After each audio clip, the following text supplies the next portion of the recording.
I won a few awards and all that stuff. That's the president.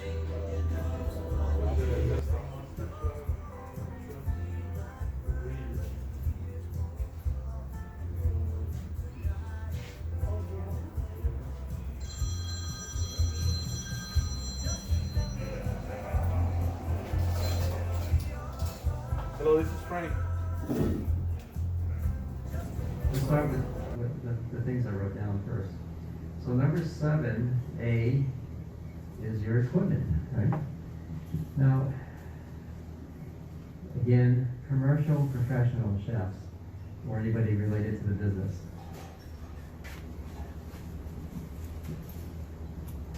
This is my knife bag, okay? Traditionally, well, typically, a cook or chef will have a knife roll. So it's kind of a, it's like a longer piece with pockets and it rolls up. Knife roll, okay? Because I carry a lot of stuff for me, how I like to prepare for whatever. And my experience has been in commercial kitchens of many kinds. So when I walk in, one, I usually know what I'm doing. And I don't want to look like I'm a newbie, because all the chefs around you are deathly afraid of new people. They're not sure if you're going to cut them, you're going to cut yourself, you don't know where stuff is. They're going to say, can you get me a 200 pan? Now, does anybody know what that means, a 200 pan, besides Frank? What's a 200 pan? Okay, so exactly what is it? Can you get me one? You know where it is. And I also have other types of this, but the French chef knife is listed here. We talked about the cut glove, which you're the first class to have. You got one now, okay? Latex gloves, these things. Now this particular version is nitro, right? And these kind of break, if you notice, right? Pull too hard, they break. Not everybody likes latex or the powdered stuff, right? So you have to get a glove that you're comfortable with. But to me, the main thing is get comfortable wearing it in the first place, because the average chef doesn't, right? You come here on a busy day, you go in the back, almost nobody's wearing gloves unless they're doing something messy, right? But yeah, what they call cross-contamination, and you have COVID. You're getting box deliveries here. I don't know if you disinfect the boxes, but in many kitchens, one guy's job is to disinfect all the deliveries coming into the back. You don't know where it's been, and it's fresh produce, right? And it's the meats and all that kind of stuff. So I have this little alcohol thing which I use, besides cleaning my phone and my glasses. Handy, right? Because again, it's part of your routine. Most people are not used to it, so they kind of do it this way, or they'll forget about doing it the next time. They may wash their hands in the morning and maybe not for the whole day. They probably won't wear the gloves, definitely not a cut glove. In the old days, they thought this was an amateur, right?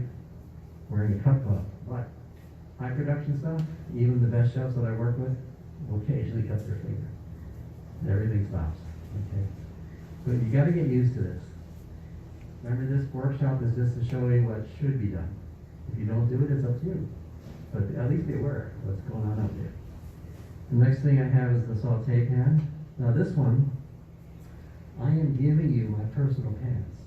These pans have been everything from the Masters to Ritz-Carlton to the convention centers to the old 5-star hotels.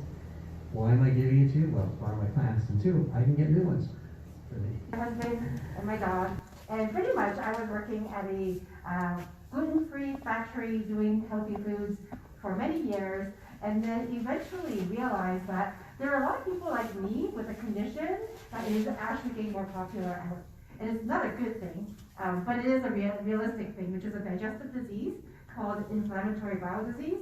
Does anyone, or has anyone heard of anyone that has, ulcerative colitis, Crohn's disease? Yourself? Okay, yeah. So I was someone that did not tell anybody what I had for years. And I would travel to the airport for business. But the worst part was getting all the pain from traveling because I could not eat on time and I could not eat what I wanted to eat because I couldn't. And so I took that into my own hands of trying to find the solution. And so I created what you have in your hand, which is called the purple cereal cup. And why is this important? It's because it's the only cereal that you can actually travel that contains a plant-based milk inside. So you can take this through TSA. Like you guys know, right? So you can't bring liquids on the plane. So that was my problem, because I couldn't find milk I could drink, and also finding gluten-free cereal. And so now you have a cereal that's made from plants. Who here has tried purple sweet potatoes?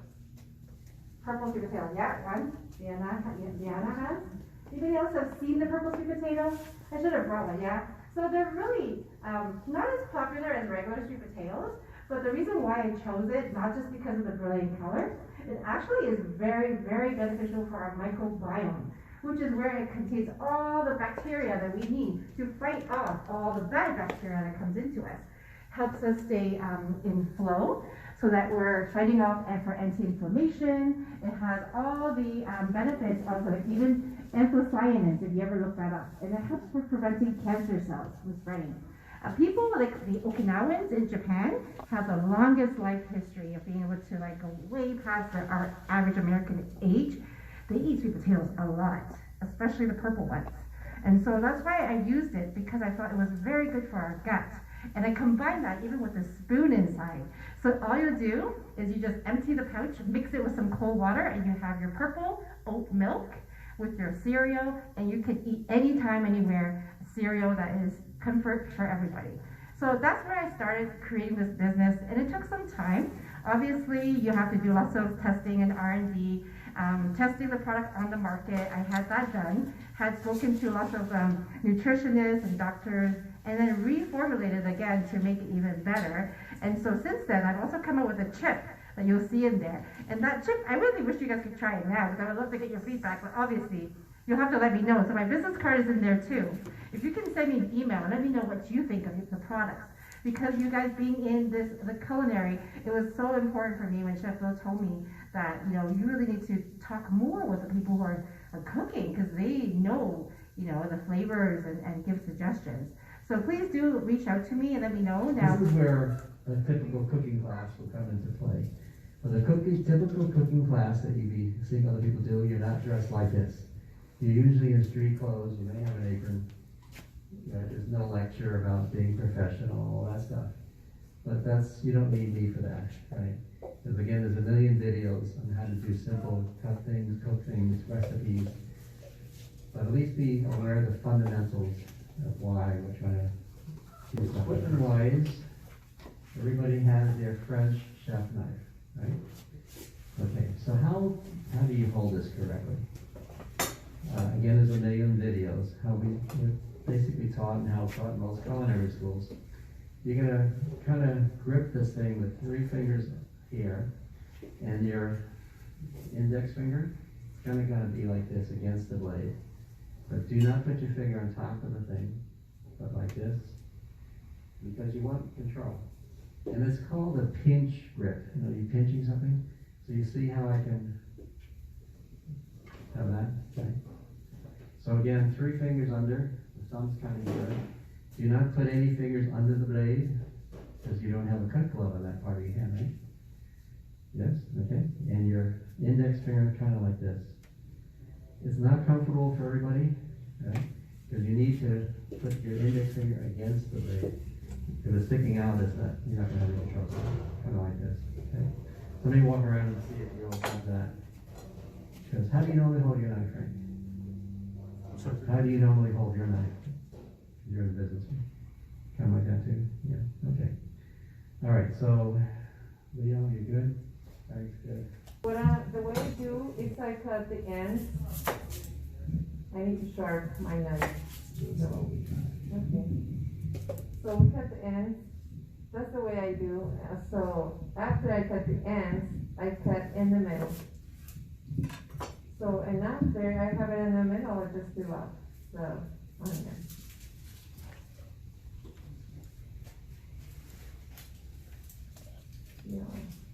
May I? Make sure there's nothing, none of this, because you don't want it in your palm with it. Okay. So after, I'm gonna take this bigger part, this Wait, so that it yeah, will be move some of easier. this so you can see better. Does that help me?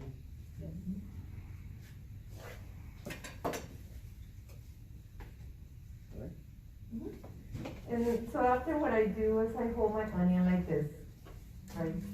And then I cut through, you know. Always, if you don't wanna hold it like this, you can put your hand like that, but never like this, like that, because when you cut it, you can cut yourself, okay? Even if you have a cut glove. Okay, so what I do, I put pressure so it doesn't move.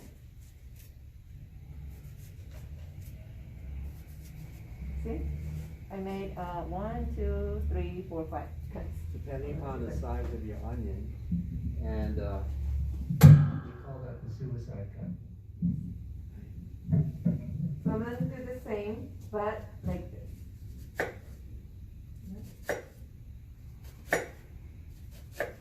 So always your fingers away, you know, like this. Because, you know, if it has to be like this. So this middle finger, even if you're not looking at it, right? So you're not doing this to people, but you are doing that to knives, right? Yes. All right. So. And after, put it all together, and you're gonna cut it as fine as you can.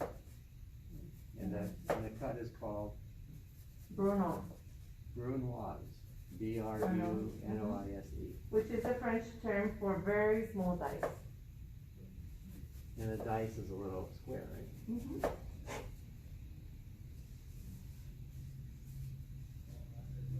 Okay. All right. So, what we have them do? All right. So everybody grab an onion. Okay. Now, yeah. So don't cut too much off because you have less onion, right? But cut just enough off the ends so you have a bit of a flat surface. Yes, sir.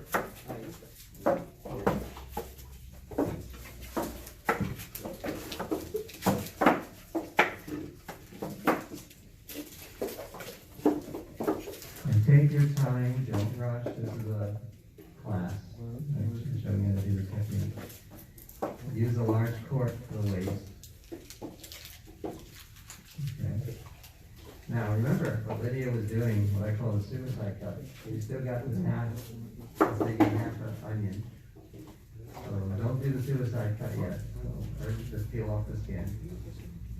Okay, everybody watching? Just peel off the skin. Now, the only difference between me and Lydia, I would leave the root on, so I'd have a way to connect the thing, okay? Right? Hmm? Hold it. Yeah, and hold it. But again, it's a personal preference, so either way is correct. Alright? Yes, you have to get used to it. Even with a mask on, the onions are gonna make you tear. Okay. Now Gordon Ramsay says, so when you cut off the root, it makes you tear more. I don't know if that's true.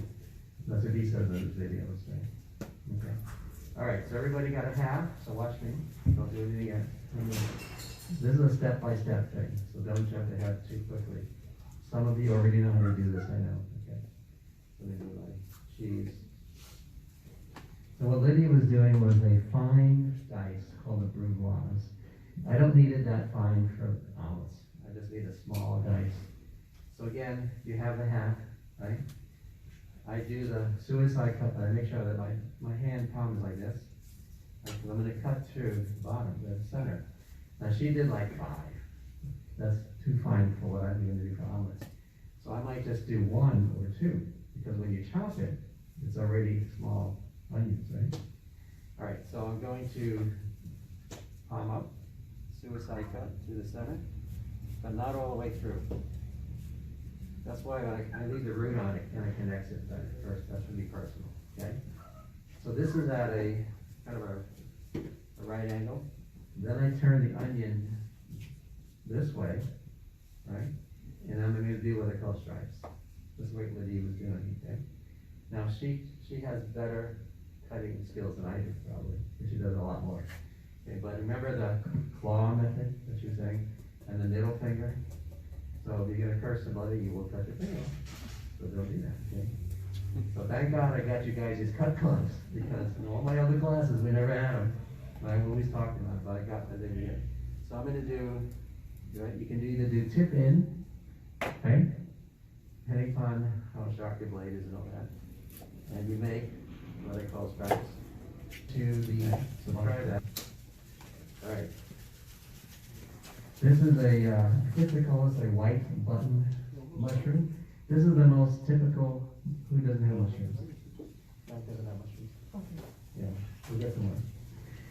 Now here's where, if you go to culinary school, you're gonna have some chef instructor, and we don't cut off the stems, we always leave the stems on, okay, for the omelet, because the stem and the head are actually the same thing. For looks, when you're doing other kinds of cooking, they'll take the stem off. And if they're really fussy, they may even peel the skin off, okay?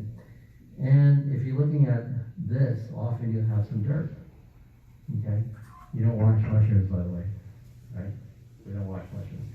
You try to clean it off with paper towels and stuff. Right here, Lydia, right? Number 2. Okay, all right. So, let me show you the mushroom. So again, this is a mushroom technique, all right? And this is where the chef instructor will put a blindfold on to show off, okay? So, many different versions. So, in this case, I'm just going to cut off one end to be flat, right? And then I'm going to make slices. So I'm not going to make cubes and dice and all that stuff, right? So with our claw method, right, the middle finger, right? I'm going to do probably a rocking motion, that's what I'm doing, right? And with your knife, it's nice and sharp, and you get kind of good at it. You get small, thin slices, right? So what'll happen is a show-off thing. You're going to see chefs doing this.